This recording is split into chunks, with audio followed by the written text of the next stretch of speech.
मेरे जन्म और कर्म दिव्य हैं। इस प्रकार जो मनुष्य तत्व से जान लेता है वह शरीर को त्याग कर पुनः जन्म आदि को प्राप्त नहीं करता, किंतु मुझे ही प्राप्त होता है। भगवान के इस रहस्योद्घाटन के अनुसार मनुष्य को भगवान के दिव्य जन्म और कर्म को जानने के लिए श्रीमद् भागवत, रामायण तथा पुराण आदि अन्य ग्रंथों के अध्ययन का आश्रय लेना चाहिए। जब मथुरा के क्रूर नरेश कंस ने एक एक करके देवकी के 6 पुत्र मार डाले, तब देवकी के 7वें गर्भ में भगवान के अंश स्वरूप श्री शेष जी भी पधारे। तब भगवान की आज्ञा से योगमाया ने उन्हें देवकी के उदर से निकालकर नंद बाबा के गोकुल में वसुदेव जी की पत्नी रोहिणी के गर्भ में स्थापित कर दिया। तब श्री भगवान ने योगमाया को नंद बाबा की पत्नी यशोदा के गर्भ से जन्म लेने का आदेश दिया तथा स्वयं समस्त ज्ञान, ऐश्वर्य, शक्ति, बल, वीर्य और तेज से युक्त होकर भाद्रपद मास की कृष्ण पक्ष की अष्टमी रोहिणी नक्षत्र में भगवान विष्णु देव रूपिणी देवकी के गर्भ से प्रकट हुए, जिन्हें उसी रात्रि वसुदेव जी बाल रूप में गोकुल में नंद बाबा के घर छोड़ आए। अगले दिन भगवान का जन्म महोत्सव मनाया गया। सर्वशक्तिमान संसार रूपी वृक्ष की उत्पत्ति के एकमात्र आधार, चराचर जगत के कल्याण के लिए निराकार स्वरूप होते हुए भक्ति तथा प्रेमवश साकार रूप धारण करने वाले श्री हरि भगवान ने भगवान श्री कृष्ण के बाल रूप में बहुत सुंदर एवं मधुर लीलाएं की। इन लीलाओं का इतना प्रभाव है कि इनके श्रवण पठन से अंतःकरण शीघ्र अतिशीघ्र शुद्ध हो जाता है। भगवान ने अपनी बाल लीला में कंस द्वारा भेजे गए राक्षसों पूतना, तृणावर्त, बकासुर, अघासुर का नाश कर उनको मुक्ति प्रदान की तथा कंस का वध कर मथुरा नगरी को भयमुक्त किया। अघासुर जैसे राक्षसों को मोक्ष प्राप्त हुआ देख ब्रह्मा जी को अत्यंत आश्चर्य हुआ।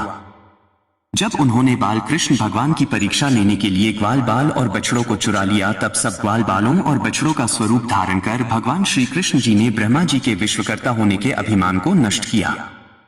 तब ब्रह्मा जी ने भगवान श्री कृष्ण की स्तुति करते हुए कहा कि आपकी महिमा का ज्ञान तो बड़ा कठिन है। आप अनंत आदि पुरुष परमात्मा हैं और मेरे जैसे बड़े बड़े मायावी भी आपकी माया के चक्र में हैं। मैं अजन्मा जगत करता हूँ। इस मायाकृत मोह के घने अंधकार से मैं भ्रमित था। मेरा अपराध क्षमा कीजिए। महाविष्टर कालिय नाग ने जब यमुना जी का जल विषैला कर दिया, तब आनंद कंद भगवान ने कालिय दमन कर यमुना जी का जल पावन किया। गोविंद भगवान ने इंद्र की पूजा बंद करवाकर गोवर्धन पर्वत की पूजा प्रारंभ करवाई, तो क्रोध एवं अहंकारवश इंद्र ने ब्रज पर मूसलाधार वर्षा करवाई।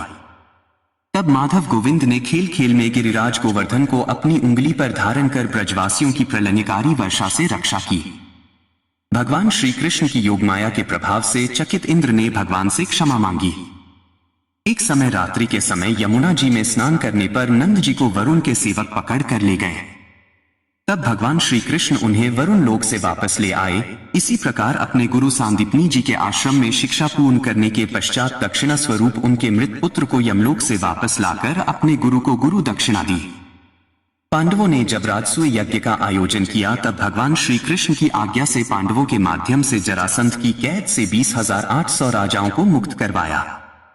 भगवान श्री कृष्ण के दर्शन से राजाओं को इतना आनंद आया कि उन्होंने हाथ जोड़कर बड़ी ही विनम्र वाणी से भगवान श्री कृष्ण की स्तुति की, अर्थात शरणागतों के सारे दुख और भय हर लेने वाले सच्चिदानंद स्वरूप पर ब्रह्म हे भगवान श्री कृष्ण, हे वासुदेव, हे श्री हरि, हे गोविंद, हम आपको नमस्कार करते हैं। हम आपकी शरण में हैं, हमारी रक्षा कीजिए। राजसूय यज्ञ में जब अग्र पूजा का प्रश्न आया, तब सुदर्शन चक्रधारी भगवान श्री कृष्ण जी की अग्र पूजा पर सबने ध्वनिमत से अनुमोदन किया। शिशुपाल ने इसका विरोध किया और उसने 100 बार भगवान को अभद्र वचन कहे। भगवान श्री कृष्ण ने शिशुपाल की माता को उसके 100 अपराध क्षमा करने का वचन दिया था। जैसे ही इस संख्या का अतिक्रमण हुआ, भगवान ने सुदर्शन चक्र से उसका सिर काटकर उसे मुक्ति प्रदान की। उसी समय सुदर्शन चक्र ने भगवान की उंगली पर घाव कर दिया।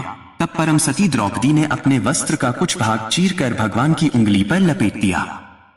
जब हस्तिनापुर के राज दरबार में पांडवों द्वारा द्यूत क्रीड़ा में सब कुछ हार जाने के फलस्वरूप द्रौपदी का दुर्योधन तथा दुशासन ने चीरहरण किया, तब भगवान श्री कृष्ण ने इसी चीर का ऋण उतारने के लिए वस्त्रावतार धारण कर द्रौपदी की लाज की रक्षा की।